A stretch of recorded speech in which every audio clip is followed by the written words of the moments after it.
How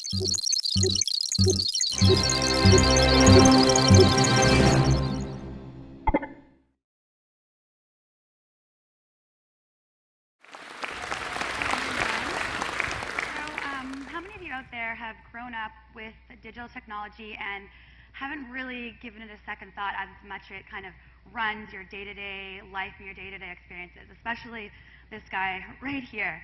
I know I'm definitely a culprit of that. I feel naked without my phone. I get anxiety when I don't have my phone on me. It's with me at home, it's with me at work, it's with me at the gym, plugged into my bike, recording my pathetic excuse for a workout. And I literally sleep with this thing. It's a part of me. And so as sad as all that is, what this device allows me to do, though, is it provides me a way to stay connected 24/7 to everything. Not just to my mom who's calling me every 5 seconds, but to anything that I need, to content, to information, to friends, to family, brands, companies. And because of that, this technology has become more than just something that I'm using. It's really become a part of me and a part of my behavior. But my experience as a founder and as a digital strategist is that lots of companies these days aren't thinking about how we're actually using this technology and how much it is a part of our fabric and our nature.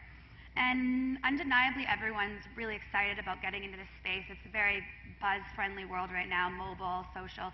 Everyone wants to be there. But far too often, I get clients and see people with the following 2 examples. So client number 1, huge grocery store chain, they just got a massive increase in their advertising budget, and they're really wanting to get in the mobile space, so they come to us because their marketing team's been working around the clock on this new campaign. And this campaign that they are going to do is these gorgeous banner ads. So they're really, really excited about these banner ads because they're not just going to be any simple web banner ad. They're going to be on every platform, every device, across every device size. Slick, really taking advantage of the screen size and all the real estate on the phone. And so yeah, they're really pumped about this. Awesome, we can do that. We'll get the design drafted up, the development team on it, and pump out these banner ads. So that's example number 1. Now, what about another grocery store chain that comes to me, and they come to me with this concept of a virtual supermarket. So what they want to do is they want to print out images of grocery items, and they're going to plaster them on the wall of subway stations so that commuters on the way home from work can take their device and they can take pictures of the QR codes and purchase these groceries, put them into their virtual shopping cart, check out, pay, and have these groceries delivered to them before they even get off the train. So that's a pretty amazing experience. Now, both of these companies are successful at achieving their goals, right? About getting into this space, about getting into mobile and digital. But if we take a step back and look at that from a customer and a user experience perspective, then let's think about it. So we're on the subway as a consumer, and I'm looking through my phone, and I'm reading my digital edition of Cosmo, getting updated on all the things important in the world. And this banner ad starts rolling across my screen, and it's blocking content, and it's annoying me. All I want to do right now is figure out the relationship status of Justin Bieber and Selena Gomez. I don't care that there's 50% off of deli meats at the grocery store this month. So what about the second experience, though? Well, that one was amazing because it surprised me and it engaged me and it was useful. And not only that, though, it was very relevant and saved me an hour in my day. So it's a pretty amazing thing when you can take a physical experience like grocery shopping, and a mundane one for that matter, and transform that into something that's exciting and engaging and useful, and in a digital format.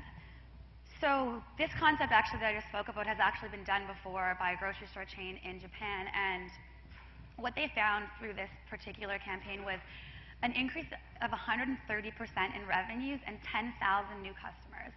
So those are pretty amazing numbers, and you're not going to see that type of conversion or that type of increase in revenue from a digital banner ad campaign, and you're definitely not going to see that type of engagement. And so who am I as a customer and a consumer going to be using in the future and going to be talking to my friends and family about and tweeting about? It's going to be obviously that second experience, that virtual experience. Because what they were able to do is they were able to put me as a customer and a user first, and they were able to create this two-way interaction with me, not a flat one like the first example. So they did all that, and then they also knew that this is always with me. I sleep with it. It's always on me. So they could serve me that experience at the most relevant and appropriate and useful time in my day. So digital technology is such an amazing tool, and it's out there for us, and especially this now mobile version where it's out there all the time for us to kind of use and create these amazing experiences. So let's do that. Let's start more companies that are more user-centric and engaging, and let's extend existing ones, and let's start using this device better to bridge that gap between the digital and the physical world. Thank you.